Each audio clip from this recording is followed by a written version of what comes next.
नमस्कार, आपका बहुत स्वागत है। आप देख रहे हैं हमारा खास कार्यक्रम राम नारायण राम और मैं हूं आपके साथ अंशिका।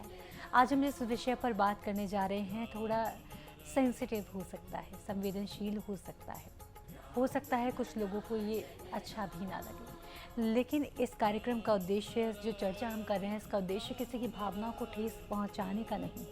हम सिर्फ समझना चाहते हैं बालक ब्रह्मचारी जी के दृष्टिकोण से कि ऐसा क्यों होता है। आज का जो विषय है वो है मूर्ति पूजन। मूर्ति पूजन होना चाहिए या नहीं होना चाहिए, करना चाहिए या नहीं करना चाहिए, करेंगे तो क्या होगा, नहीं करेंगे तो क्या होगा। तो आज हम ये जानने वाले हैं, लेकिन बालक ब्रह्मचारी जी के दृष्टिकोण से। उसके लिए हमारे साथ आज उपस्थित हैं हमारे खास कार्यक्रम में हमारे खास मेहमान, संतान दल के प्रेसिडेंट शंकर सरकार जी। बहुत स्वागत। राम नारायण राम नारायण। प्रेसिडेंट, जैसे कि हम कार्यक्रम में आज हम बात करने वाले हैं मूर्ति पूजन के बारे में। मूर्ति पूजन लगभग सनातन जो धर्म है उसके सभी लोग करते हैं, और अगर हम बात करें ईसाई धर्म के तो उसके भी सभी लोग करते हैं। तो आप किस तरह से इसको बताते हैं, बता कैसे सकते हैं कि हमें ये करना चाहिए या नहीं करना चाहिए, उचित है, अनुचित है, ठीक है या नहीं है? बालक ब्रह्मचारी जी क्या कहते हैं? बालक ब्रह्मचारी तो सच बात बताता है समाज कल्याण के लिए। मूर्ति पूजो 10,000 साल पहले नहीं थी। 10,000 साल पहले आप हिस्ट्री को देखिए, उसको ढूंढिए। मूर्ति पूजो ऋषि लोग ने सृष्टि किया। देखिए, हिंदू और सनातनी लोग का जो मूर्ति पूजा होता है, जो दुर्गा काली का मूर्ति का पूजा होता है, देवालय में काली पूजा होता है, दुर्गा पूजा अक्टूबर 20 में होता है। दुर्गा पूजा, वो पूजा जो होता है, पूजन जो होता है, मूर्ति का क्या है? दुर्गा का 10 हाथ। तो 10 हाथ का मतलब क्या है?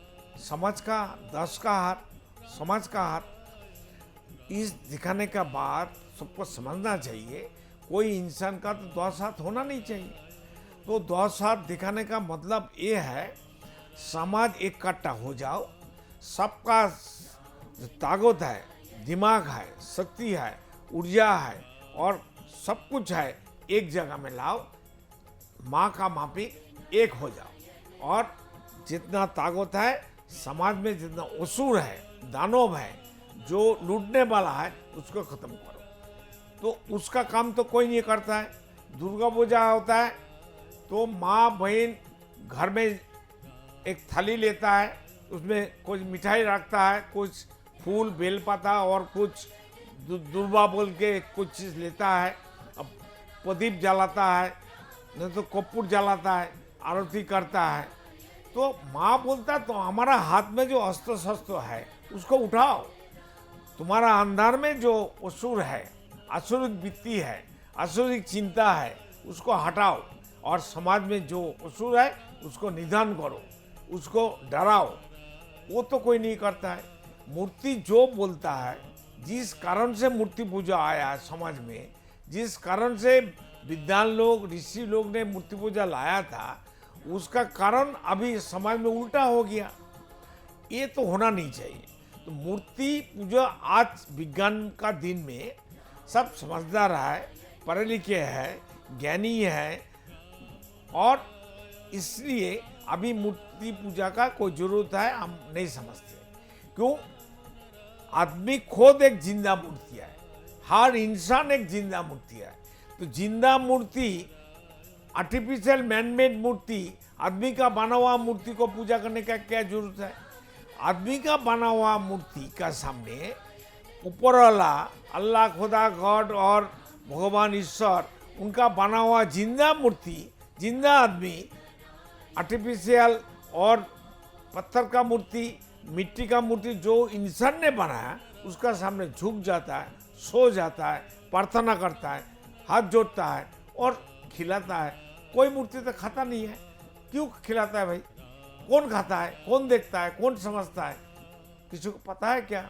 इसलिए मूर्ति पूजो जब जरूरत थे, लेकिन अभी 10,000 साल बाद आज समाज बहुत आगे बढ़ चुके हैं। समाज बहुत समझदारी हो गया।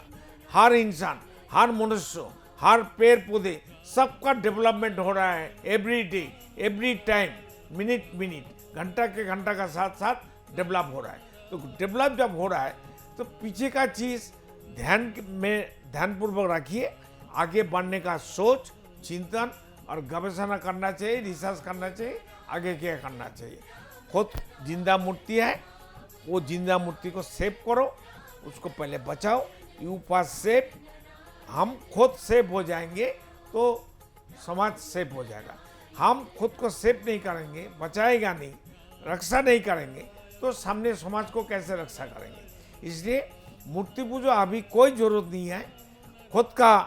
खुद ऐसा बनो, खुद जिंदा मूर्ति है, खुद को सम्मान करो, खुद को ठीक से खिलाओ, कोई नशा भांग मत करो, कोई बुरा चीज मत पियो, मत खाओ, कोई सिगरेट ना पियो। सिर्फ शरीर को इज्जत करो, शरीर को प्यार करो और शरीर का अंदर 50,000 करोड़ आत्मा है, उसको खिलाओ साउंड एनर्जी। तो प्रेसिडेंट, आपने ये बोला अभी कि जैसे कि एक दूसरे का सम्मान करो, एक दूसरे की मतलब खुद को सेव करो। खुद को किससे सेव करें? देखो, हर इंसान अभी भी, पहले भी था, 10,000 साल, 1 लाख साल पहले भी आदमी बुर्बक थे, अभी भी बुर्बक है। हमको भी बुर्बक बना के रख दिया। देखिए, धरती में जब आदमी जन्म लिया तो उसका तो धरती का अंदर, ये पृथ्वी का अंदर जो कुछ है सब एज पर बर्थ राइट है। जन्म से हमारा अधिकार मिलता है। जैसा जिस परिवार में हमारा जन्म होता है, वो परिवार में जो हमारा पिता माता है, अगर वो गुजर जाता है तो उनका जो 2, 4, 5, 10 बच्चा रहता है, वो तो मालिक बन जाता है, उसका हक बन जाता है, वो परिवार का अंशीदार हो जाता है, मेंबर हो जाता है। तो धरती में जो जो जन्म लिया, सारे इंसान, सारे जीव, पेड़ पौधे, धरती का हर चीज का इक्वल हक है। सबको बराबर हक देना सबसे बड़ा असली धर्म है। तो प्रेसिडेंट, इसके साथ में आपने ये भी कहा कि मूर्ति पूजा की अब आवश्यकता नहीं है। नहीं है, एक समय में रही होगी, लेकिन आपके इस बात से बहुत सारे लोगों का मन आहत हो सकता है, भावनाएं आहत हो सकती हैं। तो मैं आपसे ये समझना चाहती हूँ कि अब आवश्यकता क्यों नहीं है? क्योंकि मनुष्य तो पहले भी थे, आपने ये कहा कि एक समय में ज़रूरत होती होगी, तो तभी भी मनुष्य थे, मनुष्य ही पूजा कर रहे थे मूर्तियों की। तो अब क्या ज़रूरत है कि अब ज़रूरत नहीं है पूजा करने की, मूर्ति पूजन करने की? अब ऐसा क्या हो गया? पहले जमाना में जो समझदार, जो ब्राह्मण बोल के उसको चिन्हित किया कि तुम ब्राह्मण हो, पढ़े लिखे हो, तुम ज्ञानी हो, समझदार हो, तो समाज में जो पीछे पड़ा है, पिछला वर्ग जो आदमी इंसान है, जिसको समझदारी है ही नहीं, उसको समझाओ। तो वो कोशिश किया, वो बात नहीं मानते थे। तो मूर्ति पूजो को लाके मूर्ति का सामने बैठ के खाना चढ़ाया। जो खाना उस टाइम मनुष्यों ने नहीं खाता था, फल मूल नहीं खाते थे, तो वो फल मूल लाके पहले मूर्ति का सामने दे दिया। देखो, मूर्ति खा रहा है, अभी हम वो प्रसाद को, महाप्रसाद को हम खाएंगे, हमारा कुछ खराब नहीं होगा, अच्छा होगा। वो खुद ज्ञानी लोग खाया, फिर सब देखते थे खड़ा होके, जे अरे ये तो ज्ञानी लोग हमारा समाज का विद्वान है, ज्ञानी है, ब्राह्मण है, ये तो मरा नहीं है, ये तो जिंदा है, ये सब कुछ खा लिया, अभी तक जिंदा है। तो बाद में वो लोग खाना, रहना, सब कुछ उसी से सुन के सब धीरे धीरे समाज अच्छा सुधार गया। जी, तो जैसा कि आपने समझाया, और इसके साथ ही प्रेसिडेंट, अभी आप बात कर रहे थे मेडिटेशन को लेकर भी, तो मेडिटेशन की क्या आवश्यकता है? और एक बात आप भूला, जे अभी क्यों जरूरी नहीं है।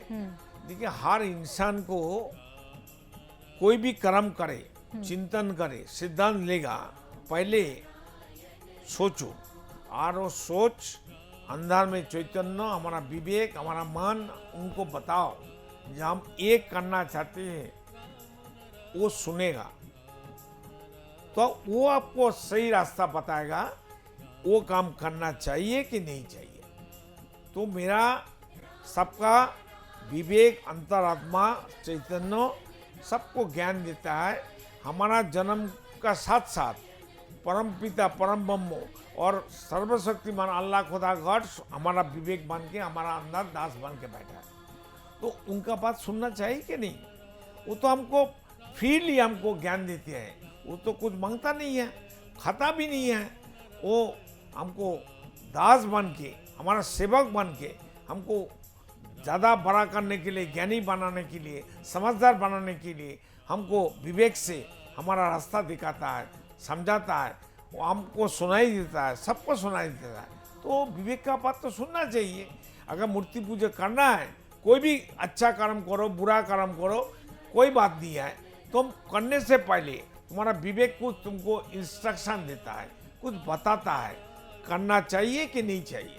तो विवेक का बात सब सुनो, क्योंकि विवेक तुम्हारा ईश्वर है, विवेक तुम्हारा गॉड है, विवेक हमारा अल्लाह खुदा गॉड सर्वशक्तिमान है। वही तो सब कुछ है, वही आसमान है, वही तो प्रकृति है। तो उसका बात नहीं सुनेंगे। जिससे हम जन्म लिया, जिसका परमिशन से, अनुमति से हमारा धरती में आने का मौका मिला, उसको हम बात नहीं सुनेंगे। समाज में जितना नुकसान हो रहा है, सब भटक रहा है, एक ही कारण है कि विवेक का बात, विवेक का निर्देश, विवेक का जो आदेश वो कोई सुनता नहीं, कोई मानता नहीं। चाहे पॉलिटिकल आदमी हो, पढ़े लिखे हो, अनपढ़ हो, नोबेल विजयी हो, पीएचडी करने वाला हो, कोई विवेक का बात नहीं सुनता है। इसलिए सबको ABCD से A से Z तक सभी इंसान को विवेक का बात सुनना है। पेड़ पौधे को बताने का जरूरत है, वो सही रास्ता में है। जीव जंतु जितना है, पानी है, हवा है, सूरज है, धरती है, वो सही रास्ता में है। अगर उसमें प्राण नहीं है तो पेड़ पौधे कहाँ से जिंदा है? उसका रस खाता है, उसी रस, वही दूध हम बच्चा 5 साल तक हम माँ का दूध पीते थे, फिर बाद में प्रकृति का रस पीते हैं। उद्भिद, कीट, पतंग सब खा के तो हम लोग जिंदा है। आप देखिए ना, इसलिए सब वस्तु में प्राण है, प्राण वस्तु खा के हम लोग जिंदा है। सूरज का जो ताप है, उसका जो ऊर्जा है, सर्दी का टाइम में हमको अच्छा लगता है। अगर अच्छा नहीं है, उसमें प्राण नहीं है, तो हमको अच्छा कैसे लगता है? हम प्राण वस्तु है, प्राण वायु है, हमारा शरीर प्राण है, चैतन्य है, समझदारी है। तो सूरज का ताप हमको अच्छा लगता है, पानी हमको अच्छा लगता है, हवा हमको गर्मी में अच्छा लगता है, और धरती में हम सब कुछ कर्म करते हैं, बैठते हैं, सोते हैं, मकान बनाते हैं, खेती करते हैं। तो ये जो पंचभूत है, ये तो हमारा सब कुछ है। जी प्रेसिडेंट, इसको आपने क्लियर किया। मैं अब आपसे जानना चाहती हूँ कि मेडिटेशन का क्या मूल है। मेडिटेशन के बारे में भी आप बीच में बता रहे थे, तो उसको थोड़ा एलेबोरेट कीजिए। मेडिटेशन हर इंसान को करना चाहिए। देखिए, सोशल मीडिया में एक चीज़ हम देखा, हमारा मोबाइल में है, तो यूरोप कंट्री में जो लाइट का बड़ा ऊंचा 440 बड़ा लाइन जाता है ना, करंट का ज़्यादा मोटा तार जाता है, उसका क्या बोलता है हिंदी में, वायर, उसमें हाई टेंशन लाइन जाता है। उस ऊंची खंबा में एक सफेद वाला पक्षी एक अपना घर बनाया था। तो पानी नीचे से पानी छोड़ के उसको तोड़ दिया। तो पक्षी आके देखता है हमारा घर नहीं है। तो क्या किया, आप लोग दिखाना चाहते हैं तो हम दिखा सकते हैं, मेरा मोबाइल में है जी। वो पक्षी आसमान का तरफ ऐसा करके आसमान का तरफ बताता है मेरा घर कहाँ चला गया, मेरा घर तोड़ दिया। ये दृश्य देखने का बाद सोशल मीडिया में वायरल हो गया। वायरल होने का बाद वही जो लोग ने पानी से उसको हटाया और तोड़ा, वो आदमी लोग फिर वो हर चीज लेके आया और भी साइंटिफिक वे में उसको एक सीढ़ी था, उसको ऑटोमेटिक सीढ़ी होता है, उसमें जाके उसको बनाया। फिर 2 पक्षी आके वहाँ बैठ गया और बहुत आपस में बात किया, प्रेम किया। बैठ के देखो, एक पक्षी वो जानता है जो आसमान हमारा सब कुछ है। आसमान का तरफ देखते थे, आसमान का तरफ देखते हुए रोते थे, चिल्लाते थे। इसलिए याद रखना, एक पक्षी को मालूम है ये हमारा सिर का ऊपर जो आसमान है वो नील वाला आसमान, ये हमारा सब कुछ है। ये एक तरफ पिता है, एक तरफ माता है। तो हम आसमान से आया, ये तो बोलने के लिए 1 घंटा का क्लास है। धीरे धीरे एक एक क्लास में हम उसको बोलते रहेंगे, समझने के लिए हम बताएंगे सबको, जो हमारा पास महागुरु से मिला है, बालक ब्रह्मचारी से, जो राम नाम जप तप करने से हमको मिला है। एक्चुअल में देखिए, हम लोग कोई स्टेट का जो डिस्ट्रिक्ट का भाषा है अलग अलग है। हर डिस्ट्रिक्ट का, हर स्टेट का, हर डिस्ट्रिक्ट का हिंदी अलग अलग हो जाता है, बंगाली भी अलग अलग हो जाता है। आप यूरोप कंट्री में जाइए, उसका अलग अलग शहर में, अलग अलग डिस्ट्रिक्ट में अलग अलग लैंग्वेज थोड़ा चेंज हो जाता है। थोड़ा नहीं, बहुत कुछ चेंज हो जाता है। इसलिए लैंग्वेज सबसे बड़ा प्रॉब्लम होता है। हम बंगाली में जितना अच्छा समझ सकता है और समझाना सीखता है, ये तो हिंदी में इतना हम परिदृश्य नहीं है, इतना नॉलेज नहीं है। तो इसलिए बाद में हम चाहते हैं हम बंगाली में कहेंगे और हिंदी ट्रांसलेटर हम लेके उसको पूरा समझाने के लिए। बंगाली में 24 घंटा हम लेक्चर दे सकते हैं कंटिन्यू। हम उठेगा नहीं, खाएगा नहीं, हमको खाने का जरूरत नहीं पड़ता है। देखिए, हमारे साथ में जो जयपुर से मेरा फॉलोअर्स आया, वो 3 दफे वॉशरूम में चला गया। हम अभी तक सुबह से आया, अभी तक वॉशरूम में नहीं गया। आप लोग खाने के लिए गया, हमको तो यहाँ का जो CEO है वो जबरदस्ती खिला दिया। हम तो जो खाता है वो खाने से हमारा हो जाता है। क्यों? हमारा मेडिटेशन से खाना मिलता है, हमको भी मिलता है। हमारा शरीर में जो 50,000 करोड़ आत्मा है, सोल है, वो खाना चाहिए, उसको खाना है साउंड एनर्जी। बिल्कुल प्रेसिडेंट, और इसके साथ ही इस एपिसोड के लिए अभी हमारे पास समय लिमिटेड है। अगले एपिसोड में मेडिटेशन को और समझेंगे और भी बातों पर आपसे बात करेंगे। फिलहाल बहुत बहुत धन्यवाद आपका हमसे जुड़ने के लिए। तो दर्शकों, इसी के साथ आज के इस एपिसोड में इतना ही। आज के इस एपिसोड में हमने मूर्ति पूजन के बारे में जाना कि क्यों ज़रूरी है, क्यों नहीं है। उम्मीद करती हूँ आपको कार्यक्रम पसंद आया होगा और आपके व्यूज़ में हो सकता है कुछ चेंज आया हो। और अगर आपके कोई सवाल है तो आप हमें कमेंट्स में भेज सकते हैं। साथ ही साथ अगर आप चाहते हैं संतान दल से जुड़ना, डोनेट करना, आप डोनेट कर सकते हैं। डोनेट करने के लिए कोई आपको बाउंड नहीं करेगा, लेकिन अगर आप चाहते हैं एक अच्छे कॉज से जुड़ना तो बिल्कुल कर सकते हैं। डिटेल्स आपको डिस्क्रिप्शन बॉक्स में मिल जाएंगी और टीवी स्क्रीन पर नंबर मिल जाएंगे। इन नंबर्स पर आप कनेक्ट कर सकते हैं। इसी के साथ मैं लेती हूँ आपसे आज्ञा, फिर होगी मुलाकात। तब तक के लिए नमस्कार। आप देख रहे हैं हमारा खास कार्यक्रम राम नारायण राम शंकर सरकार जी के साथ राम नारायण रामशाह। यह एक महाध्वनि और बीज मंत्र है। यह सभी समस्या का संपूर्ण समाधान है। आप लोग इन्हें अपना के देखिए, मन और दिल में क्या प्राप्त हो रहा है। इस कार्यक्रम का विशेष उद्देश्य इसका प्रचार और प्रसार के साथ ही प्रत्येक मनुष्य की मुक्ति का मार्गदर्शन है और यह आपके दिल की बात है। इस मार्ग पर पुण्य और मुक्ति निश्चित है। इस कार्यक्रम के माध्यम से संतान दल द्वारा चलाए जा रहे श्रेष्ठ सेवाओं से जुड़कर सबके कल्याण के लिए इस नेक कार्य का हिस्सा बन सकते हैं और वृद्धाश्रम, गौशाला, गरीब और वंचित बच्चों की शिक्षा का भी सहयोग और समर्थन कर सकते हैं। संतान दल सबका एक ही परिवार है।